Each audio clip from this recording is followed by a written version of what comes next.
Okay, what is good, people? It's your boy. It's your man. It's that guy, the professor. I'm just clowning. We are back for another live com. This your boy Monster Chappie, about to make it happen. And we got the Texans today, using multiple D on defense, using the Indianapolis Colts offensive playbook. I know it seems like a really strange playbook to run from, but I do enjoy running from this playbook, as you guys seen from the Raiders gameplay. And we're taking on the Niners again, so I mean, hopefully we can have a repeat day of last time, almost 300 yards on the Niners. So that's always a good feeling. Ooh, my legs are super sore. I was at the gym a few hours yesterday. It was rough, but we are alive. We are here. Sorry about no video yesterday, but I had a test the second week, and then a paper, and then some other stuff. So it was just real busy with school. But hey, we're back at it, and we're gonna go ahead and do this game in halves. We're gonna probably do these in halves, and then sometimes full games. That seemed what the majority of everyone seem to like the most. So definitely these live cons will be mostly done in halves primarily. I'll probably release the first half, and then a few hours later release the second half or something like that. And we'll try to make it happen that way. Texans got a real solid team, man. They're solid on both offense and defense. They do, I don't know. They don't really have any major weaknesses. Vernon, he's got Moss there, so I got to watch these pass lead streaks. Oh, all right. So, yeah, he's going to want a pass lead streak. He's got Moss at that tight end. So that's one, key giveaway that someone wants to do pass lead streaks and stuff like that when you got Randy Moss at one of the tight end positions. It's one of the big giveaways. He's probably going to run it here. That's fine. Moss on a slant. Oh, come on. Woo! I want that corner to make a play right there. I really want him to make a play. But right now, we're just kind of filling him out.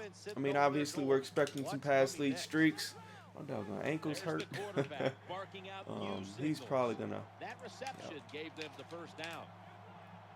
I'm going to go ahead and re-hook Jackson there.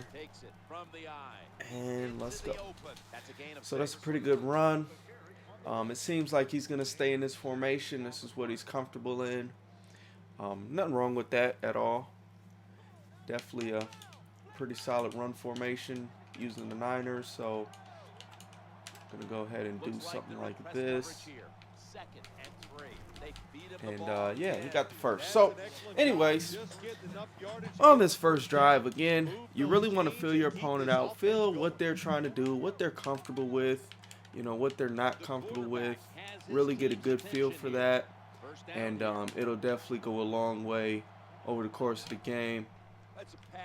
Yep, there goes that pass lead streak. I thought that hook would play it.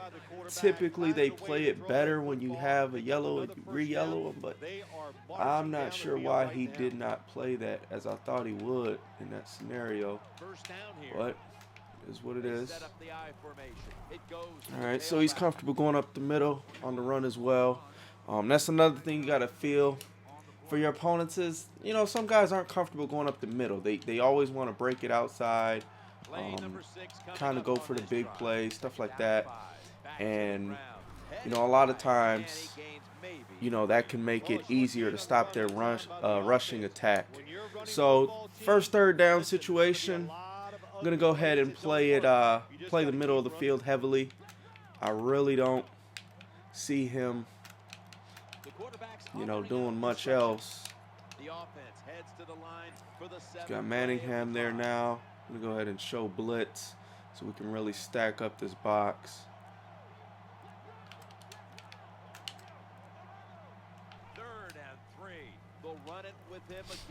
Bam. So he tries to run, and he's going to go for it. Awesome. This will be the 8th play of this drive. I'm going to go ahead and watch Blew him. And we'll double hook here. Don't really expect nothing deep. There we go. See, now that's a beautiful thing. That's why I love flat zones. I'm kind of working away from the purples. Those flats are awesome, man. If they don't got nothing else over there, they'll play like a purple a lot of the time. And as you seen there, like I didn't even make a play on the ball. That was actually my light blue or flat zone that actually made a play. He went all the way back there.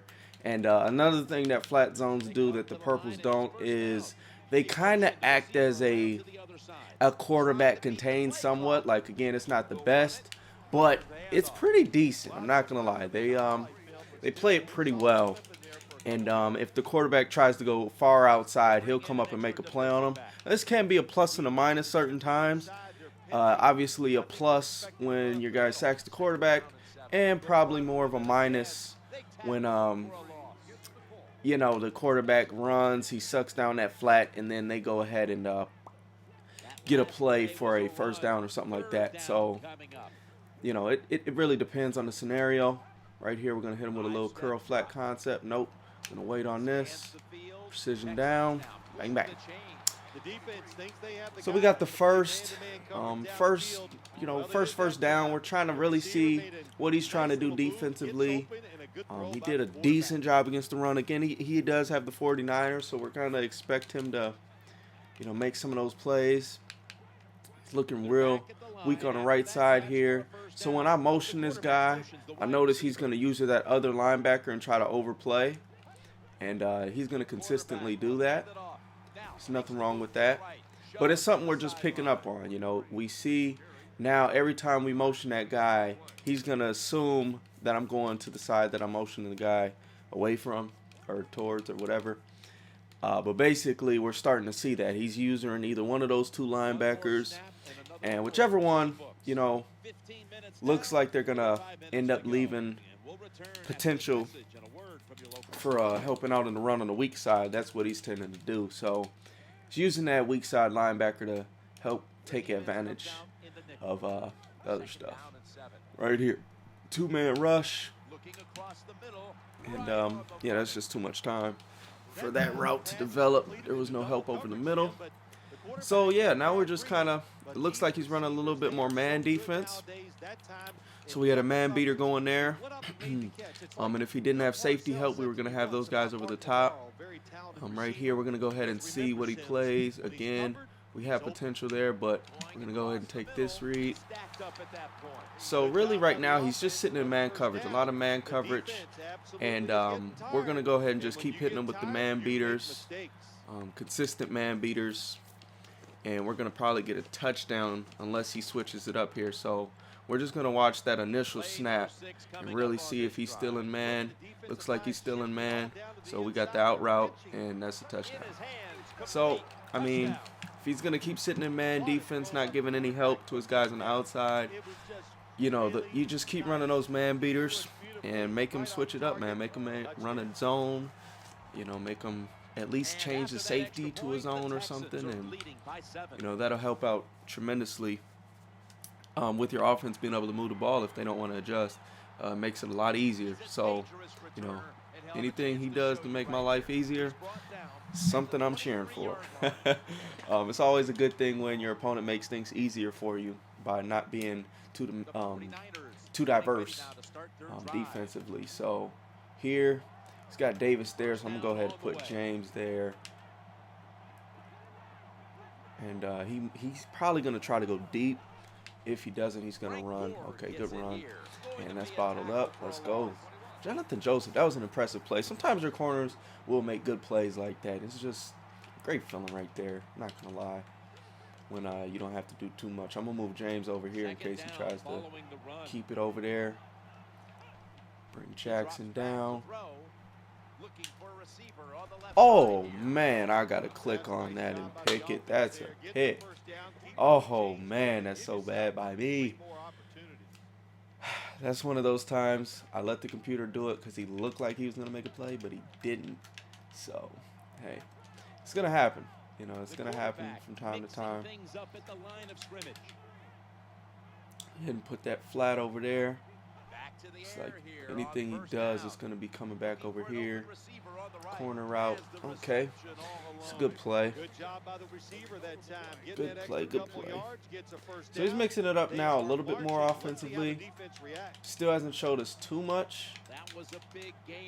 But we're definitely starting to get a feel for what he likes to do.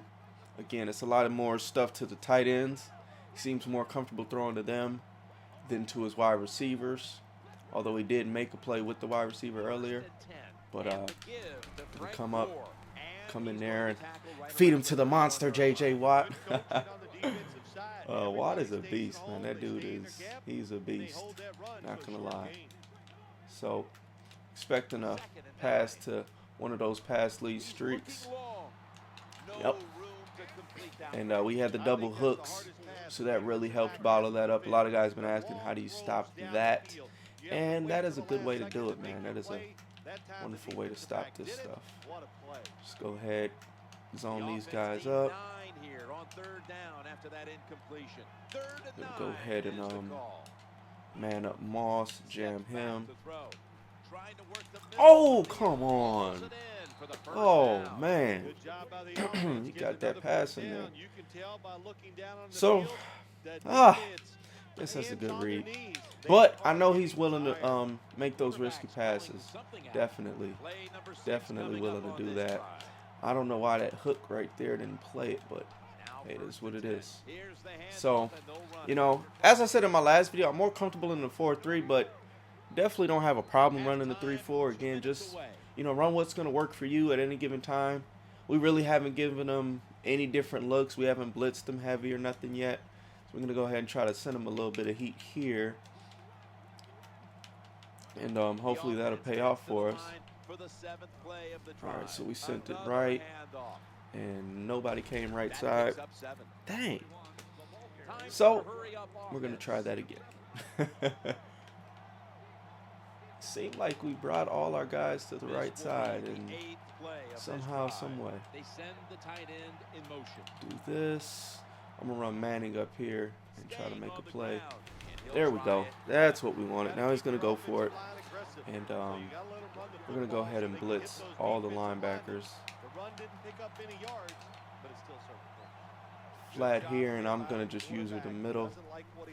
Oh, come on. Come on. Where's my dudes at? Are y'all kidding me?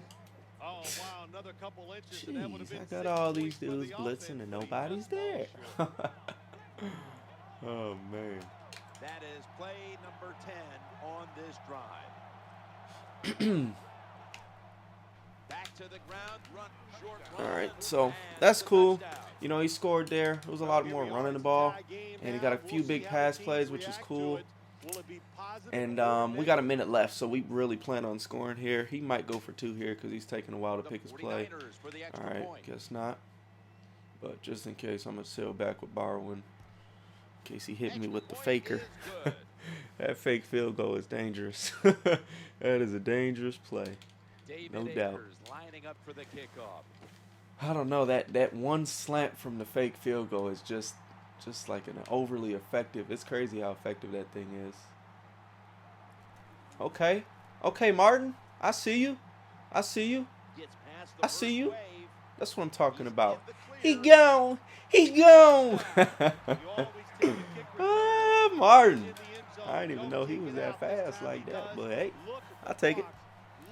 So, we left him a lot of time, which we didn't want to do, but, you know, when you get points like that, you got to take it. Not necessarily. I'm not going to say that.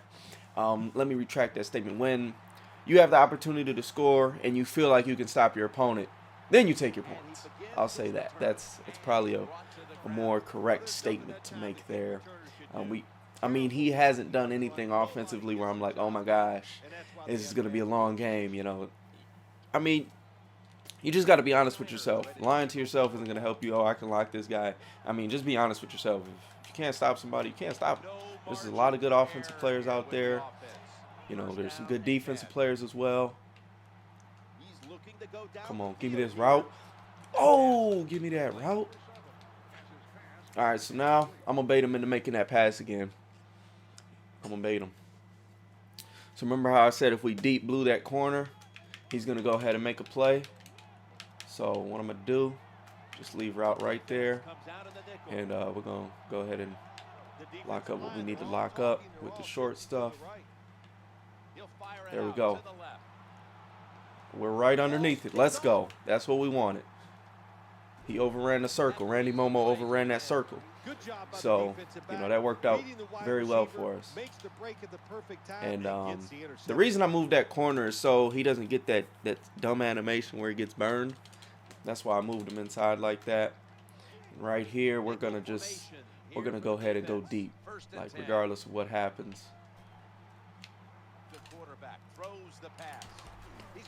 That's a good play there.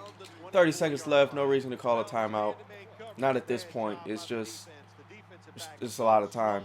In Madden, that is a butt ton of time. 20 seconds, 25 seconds, especially with 3 timeouts. Probably get at least like 6 plays if I really was in a rush like that.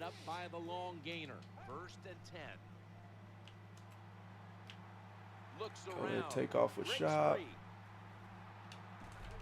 Dang, I gotta get on the ground. Alright, so now we'll take the timeout. But this scenario now, we've got a lot less time. So what we're gonna do is just throw it up to Andre or Gene. I think that's how you say his name. Yeah, Gene. I'm gonna go ahead and throw it up to one of those guys.